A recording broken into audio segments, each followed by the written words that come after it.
l'apôtre Paul est en train de nous dire que pour pouvoir tenir ferme contre les ruses du diable, il faut se revêtir de toutes les armes de Dieu. Il n'y a aucune arme à négliger. Il faut porter toutes les armes de Dieu pour pouvoir tenir ferme face aux ruses du diable. Donc, il est important de pouvoir regarder toutes ces armes concernent quoi et quoi. Toutes ces armes concernent quelle priorité d'organisation des armes. Parce que lorsque vous allez dans un combat, il y a des armes qui sont prioritaires. Et si vous ne portez pas ces armes prioritaires et vous allez vite en soulevant n'importe quelle arme, vous risquez de perdre le combat. Et l'apôtre Paul a bien organisé les armes en expliquant comment procéder.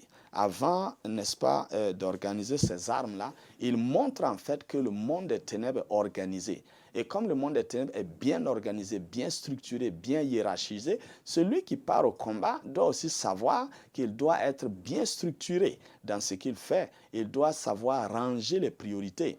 Quand vous regardez l'organisation du monde des ténèbres, vous comprenez pourquoi l'apôtre Paul a insisté sur l'organisation de la famille, l'organisation du service et l'organisation même de la société avant de parler du combat spirituel.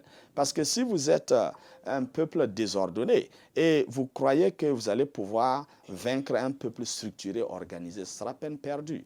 Voyez, donc ici, l'apôtre Paul, le verset 12, il dit car nous n'avons pas à lutter contre la chair et le sang, mais c'est contre les dominations, les autorités, les princes de ce monde de ténèbres et contre les esprits méchants dans les lieux célestes.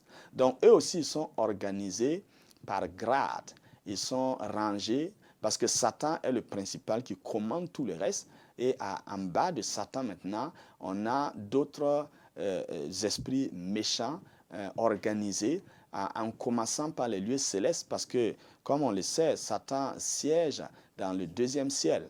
Et maintenant, il organise son royaume de façon décroissante, de sorte à ce que les démons et les esprits impurs qui troublent les hommes, troublent leurs relations et troublent la vie normale de l'homme, envoient des infirmités. C'est vraiment les esprits de bas niveau.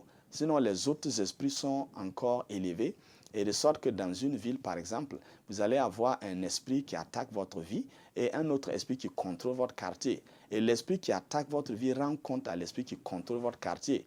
Et l'esprit qui contrôle votre quartier, lui, va rendre compte à l'esprit qui contrôle la ville. Et l'esprit qui contrôle la ville va rendre compte à l'esprit qui contrôle le pays. Et l'esprit qui contrôle le pays rend compte à l'esprit qui contrôle le continent. Et de cette manière-là, Satan est assis dans un réseau très bien organisé et il pilote tout parce que Satan n'est pas omniprésent. Satan est à un seul endroit, en une seule fois. Il ne peut pas faire comme Dieu. Dieu est présent partout. Nous sommes ici, Dieu est présent, vous êtes chez vous à la maison, Dieu est présent, ou vous êtes dans l'église, Dieu est présent. Mais Satan ne peut pas être présent partout. Si tu dis que Satan est à ton niveau en train de t'attaquer, donc c'est toi qui l'attaques, mais il ne peut plus m'attaquer. S'il veut m'attaquer, il doit activer un réseau pour pouvoir commander des démons qui vont m'attaquer et puis envoyer un bilan. Donc dans cette organisation-là, Satan arrive comme lui-même, il s'est donné le nom de prince de ce monde. Il arrive à gérer le monde à partir d'un tel réseau. Et lorsque vous voulez aller affronter un tel réseau, il faut d'abord que vous soyez très bien organisé. Malheureusement, beaucoup de gens dans le peuple de Dieu ignorent totalement la hiérarchie du royaume. Et ils sont dans l'église comme dans un marché ou dans un supermarché. Tout le monde rentre et puis il prend ce qu'il veut parce que j'ai mon argent, j'ai ceci, j'ai cela. L'église, ce n'est pas un supermarché. L'église, c'est un royaume organisé. L'église, ce n'est pas une organisation, c'est un organisme vivant. Et l'organisme vivant a des règles de fonctionnement. Vous savez que, par exemple, ce sont vos pieds qui courent et ce sont vos mains, par exemple, qui frappent les gens. Et c'est votre tête qui réfléchit pour faire les choses. Mais si on ne respecte pas la bouche qui reçoit la nourriture, tous ceux-là vont s'affaiblir et ne pourront plus rien faire. Donc, dans cette hiérarchie, quand vous arrivez à l'église, la Bible dit que Dieu a établi premièrement les apôtres et ensuite il a établi les prophètes. Et ensuite, il a établi ceux qui opèrent les miracles. Et ensuite, il a établi ceux qui guérissent. Donc, il a un royaume qu'il a organisé. Et Satan sait que si l'Église reste organisée, l'Église va pouvoir détruire son royaume. Donc, Satan a travaillé pour désorganiser l'Église, de sorte à ce que l'Église est là. On ne reconnaît pas le ministère apostolique, on ne reconnaît pas le ministère prophétique, on n'a que des pasteurs et puis on n'a que des évangélistes. Et on veut affronter un monde de ténèbres qui est très bien organisé. Ça ne peut pas fonctionner. Donc, il y a un certain nombre de combats qui sont spécifiques à une autorité donnée. Et si cette autorité n'est pas là, le combat ne fonctionnera pas. Vous voyez, même dans l'armée, si vous avez une armée qui n'a pas de généraux, vous avez des problèmes. Mais si vous avez une armée qui n'a pas de lacrou aussi, de caporal aussi, vous avez des problèmes.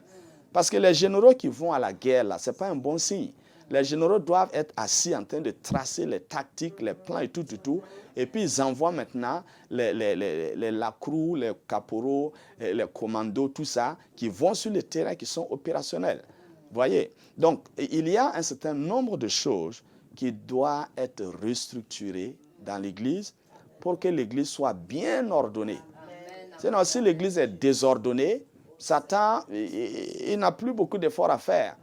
Parce que quand vous regardez, on dit que l'enfant doit honorer son père et sa mère pour vivre longtemps. Donc, si un enfant n'honore pas son père, n'honore pas sa mère, Satan n'a plus rien à faire avec lui. Satan sait qu'il va mourir tôt, puisqu'il a désobéi à un principe biblique. Donc, quand tu es dans une église, tu ne respectes pas ton père spirituel. Déjà, il y a des gens qui sont dans les églises, ils ne savent même pas ce que ça veut dire père spirituel. Ils voient un pasteur seulement, ils disent que c'est notre pasteur, c'est notre pasteur. Il n'a pas de père spirituel. Donc, il va honorer qui? Il va respecter qui? Donc, il a un problème même de longévité spirituelle. Il va commencer, mais il ne va pas terminer. Ce sont ces choses qui sont véritablement des failles dans le système de l'Église et qui font que l'Église n'arrive pas à tenir ferme. Hein? L'Église n'arrive pas à vaincre l'ennemi qui est déjà vaincu. Et donc, il est important que nous puissions chacun savoir quelle est la place que Dieu m'a donnée.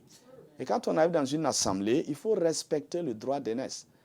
Et beaucoup de gens ne savent pas ce que ça veut dire le droit d'aînesse. Ils débarquent comme ça et puis veulent démontrer à tout le monde qu'eux ils connaissent plus que tout le monde. Non, mais avant que toi tu n'arrives, il y a des gens qui travaillaient. Il y a des gens qui ont gardé l'église pour que toi tu viennes. Donc quand tu arrives, tu respectes le droit d'aînesse et tu te soumets bien, tu suis, jusqu'à ce que le Seigneur te positionne à quelque part pour que tu puisses faire ton travail. Si ces choses ne sont pas bien suivies, on va se lever pour combattre Satan. Satan va rire de nous. Et puis, par un petit tacle, il va nous renverser et c'est fini pour nous. Donc, c'est très, très important. C'est pourquoi la soumission et l'obéissance sont des éléments capitaux pour que nous puissions aller dans notre victoire. Si vous voyez que Saül n'a pas eu la victoire, ce n'est pas parce que Dieu n'est pas un Dieu de victoire. Ce n'est pas parce que son onction n'était pas une onction de victoire. Ce n'est pas parce que le prophète qu'il a établi n'était pas un prophète authentique. C'est parce que lui, il avait un problème de respect de l'autorité. Il avait un problème d'obéissance et de soumission. Donc Dieu lui dit que l'obéissance vaut mieux que les sacrifices.